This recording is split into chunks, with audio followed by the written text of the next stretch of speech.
रजिया सुल्तान का जन्म 1205 ईस्वी में बदायूं में हुआ था।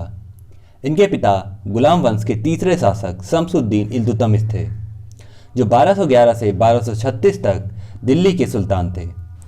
उनके पिता ने रजिया सुल्तान की प्रतिभा को बचपन में ही भांप लिया था और उन्हें भी अपने बेटों की तरह ही परवरिश दी थी। उन्होंने शुरू से ही रजिया सुल्तान को सैन्य प्रशिक्षण दिया एवं उसके अंदर एक कुशल प्रशासक बनने के सभी गुणों को विकसित किया था एवं वे अपनी बेटी को मैदान में ले जाकर एक वीर सैनिकों की तरह युद्ध अभ्यास भी करवाया करते थे, जिसकी वजह से रजिया सुल्तान बेहद कम उम्र में ही एक साहसी वीर योद्धा की तरह तलवारबाजी और घुड़सवारी में निपुण हो गई। रजिया सुल्तान के पिता इल्तुतमिश ने पहले ही अपनी बेटी के कुशल सैन्य प्रशिक्षण को देखते हुए उन्हें अपने उत्तराधिकारी बनाने की घोषणा कर इतिहास रच दिया। हालांकि दिल्ली के तख्त पर बैठना रजिया सुल्तान के लिए इतना आसान नहीं था।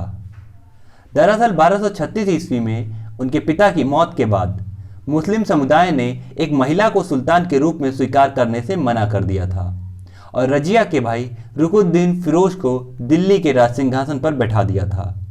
लेकिन रुकुनुद्दीन फिरोज एक मूर्ख और असक्षम शासक साबित हुआ, जिसके बाद रजिया की मां को गद्दी सौंप दी गई। लेकिन कुछ दिनों के बाद उसकी मां और भाई दोनों की हत्या कर दी गई, जिसके बाद 10 नवंबर 1236 ईस्वी में रजिया सुल्तान दिल्ली की शासक बनी और उन्होंने इतिहास की पहली मुस्लिम महिला शासक बनकर इतिहास रचा।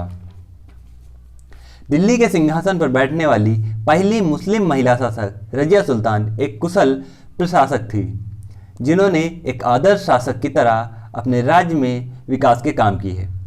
उन्होंने न सिर्फ अपने उत्तम सैन्य कुशलता के बल पर दिल्ली को सुरक्षित रखा, बल्कि अपने राज्य की कानून व्यवस्था को दुरुस्त किया।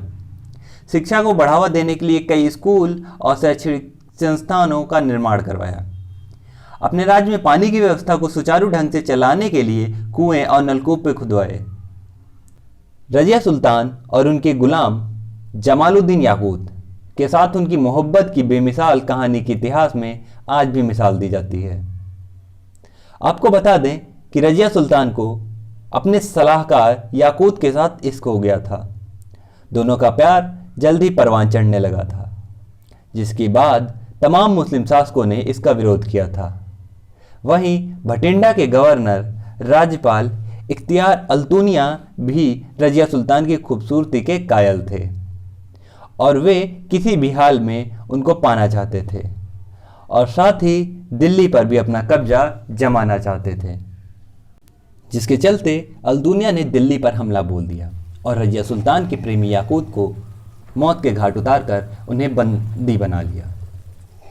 वहीं अब रजिया सुल्तान के पास अपना राज बचाने के लिए अल्तुनिया से निकाह करने के अलावा कोई अन्य विकल्प नहीं बचा था।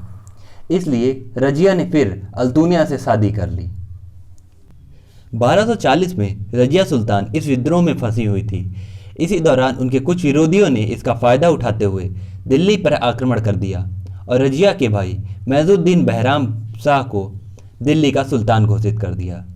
इसके बाद 1240 में ही रजिया ने दिल्ली के तख्त पर फिर से काबिज होने के लिए अपने पति अल्तुनिया के साथ मिलकर अपने भाई के खिलाफ युद्ध छेड़ दिया।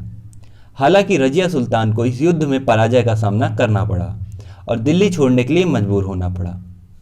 वहीं जब दोनों दिल्ली छोड़कर भाग रहे थे, तब जाट शासकों ने दोनों को मौत के घाट उतार दिया।